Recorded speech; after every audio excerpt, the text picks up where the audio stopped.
Widespread recognition of the evilness of Nazis is largely a product of hindsight. Most Germans agreed that their country was a mess. The German people suffered from widespread poverty and unemployment.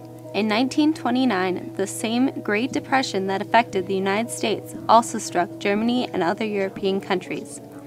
By 1933, poverty and unemployment reached an all-time high in Germany.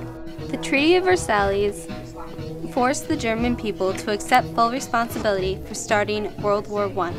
As punishment, Germany had to relinquish its territories. The German people also had to pay an enormous sum of money called reparations for war damages. At the time, the reparations totaled about $32 billion. The treaty also installed a democratic government.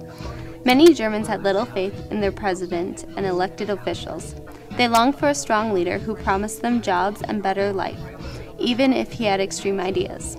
Tired of the poor living and poor working conditions, they wanted a simple but drastic solution.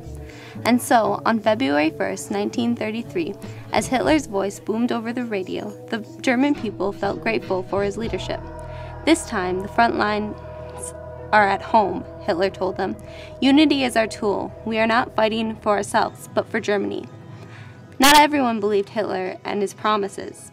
Some people were frightened, especially when Hitler promised to defy the Treaty of Versailles.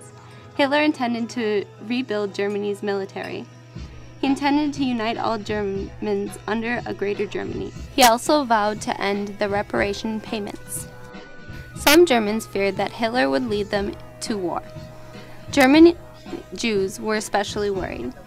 But millions of other Germans were simply apathetic about the news of Hitler's appointment. They found it hard to feel excited about the changes he promised.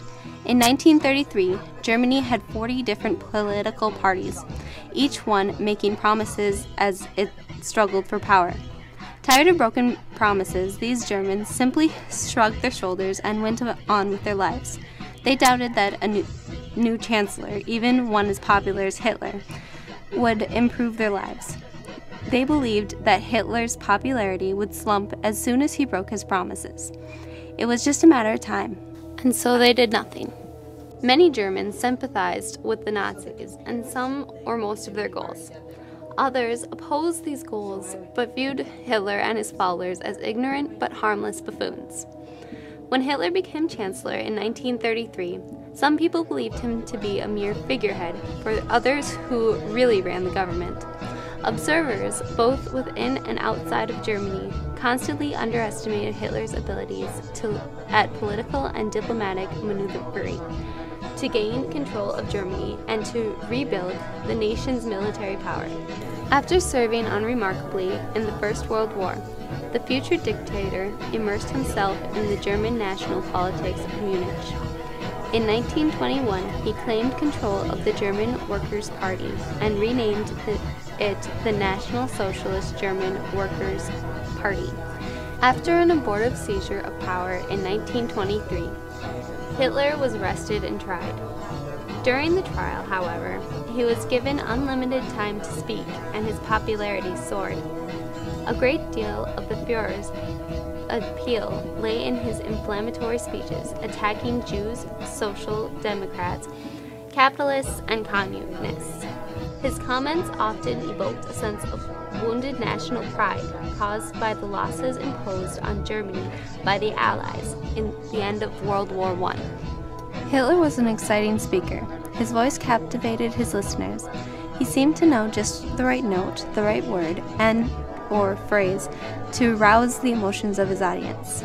I can remember the feeling I had when he spoke, said Sasha Swartz, who was 11 when Hitler came to power. At last, I said, here's somebody who can help us get out of this mess. By 1936, Hitler was supreme leader of Germany. Within a year, his aggressive policies would plunge Europe into war, and his racist ideas would become horrific implementation. It is estimated that over 10 million people, including 6 million Jews, died under Hitler's power. Even after World War II began, few of those fighting the Nazi regime could conceive the extent of the Holocaust.